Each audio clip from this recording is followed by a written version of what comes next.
นิทานเรื่องหมูน้อย3ตัวแต่กี้แต่ก่อนดนนานมาแล้ว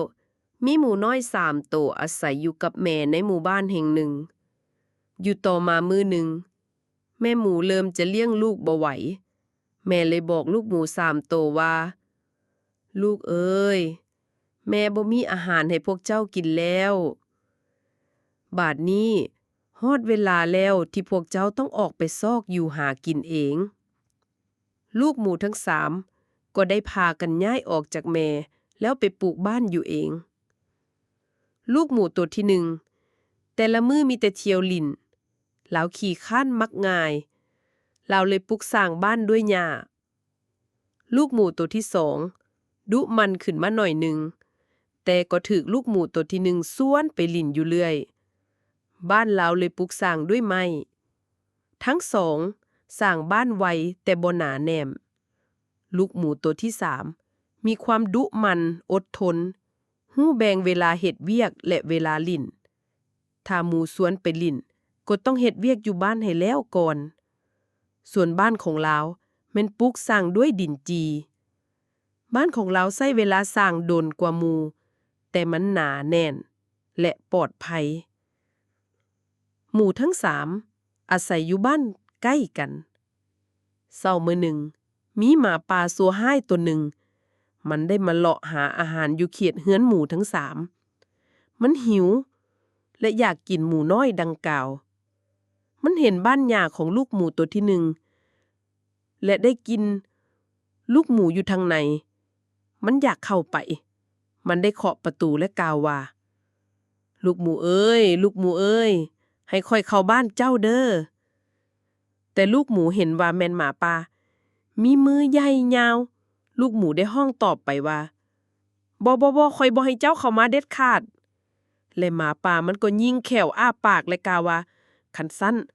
ค่อยสิเป่าปากใส่ลมมั่งเฮือนเจ้าเด้อฮ่าฮ่าต่อมาหมาป่ามันก็เป่าลมเพื่อมั่งเฮือนลูกหมูตัวที่1จนปิวหมุนสลายแล้วลูกหมูตัวที่1ก็แล่นปบหนีไปลี่อยู่บ้านลูกหมูตัวที่2แต่หมาป่าก็แล่นนำหมูไปบ้านลูกหมูตัวที่2แต่ได้กินลูกหมูอยู่ทางในและมันอยากเข้าไปมันได้เคาะประตูและมันก็กล่าวว่า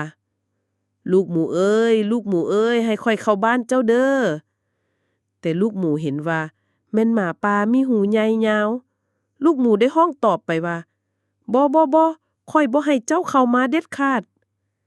และหมาป่ามันก็ยิงแขวอ้าปากและกล่าวว่าคันซั่นข่อยสิเป่าปากใส่ลมมั่งเฮือนเจ้าเด้อฮ่าฮ่าต่อมา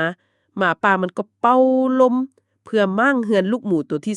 2แล้วหมูน้อย2ตัวได้แล่นปบหนีไปลี่อยู่บ้านหมูน้อยตัวที่3แต่หมาป่าก็แล่นน้ำหมูไปบ้านหมูน้อยตัวที่3และได้เห็นบ้านอ้อมด้วยดินจีและได้กินลูกหมูอยู่ทางในและมันยากเข้าไปมันได้เคาะประตูและมันกล่าวว่าลูกหมูเอ้ยลูกหมูเอ้ยให้ค่อยเข้าบ้านเจ้าเด้อแต่ลูกหมูเห็นว่าแม่นหมาป่ามีแข้วแหลมลูกหมูได้ท้องตอบไปว่าบ่ค่อยบ่ให้เจ้าเข้ามาเด็ดขาดและหมาป่ามันก็ยิงแข้วอ้าปากและกล่าวว่าคันสั้นค่อยสิเป่าปากใส่ลมม่างเฮือนเจ้าเด้อฮ่าฮ่าต่อมาหมาป่ามันก็เป่าลมเพื่อม่างเฮือนหมูน้อยตัวที่3แต่สิเป่าส่ำใดเฮือนก็บ่ปิวหมาป่ามันได้พยายามแล้วพยายามอีกแต่ก็บ่สามารถม่างเฮือนหมูน้อยตัวที่3ได้และหมาป่ามันก็คิดในใจเพื่อซอกวิธีอื่นเข้าไปในเฮือนและแล้วหมาป่ามันก็ปีนขึ้นต้นไม้แล้วไต่หลังคาแล้วปีนเข้าทางปล่องไฟแต่หมูน้อยตัวที่3ลาวสลาดลาวเห็นหมาป่ากำลังจะปีนลงมาลาวได้ดังไฟขึ้นในเตาไฟและต้มน้ำร้อนซึ่งในขณะเดียวกันหมาป่าบ่เห็นเมื่อมันย้อนโตลงไปตามปล่องไฟมันตกลงไปในหม้อน้ำร้อนเฮ็ดให้มันถึกลวกมันฟ้าวลุกขึ้นจากหม้อน้ำร้อนเล็ดโดดออกจากเตาไฟแล่นหนีออกจากเฮือนอย่างไววาหลังจากนั้นมันก็บ่กล้ากลับมาจอบกินหมูน้อยอีกเลย หมูน้อย2 ตัวได้รู้สึกผิดที่ขี้คร้านและเอาแต่ลิ้นและก็ได้ขอบใจหมูน้อยที่3ที่ช่วยชีวิตพวกเขาไว้หลังจากนั้นหมูน้อยตัวที่3ได้สอนหมูน้อยตัวที่1และ2ปลูกสร้างเฮือนด้วยดินจี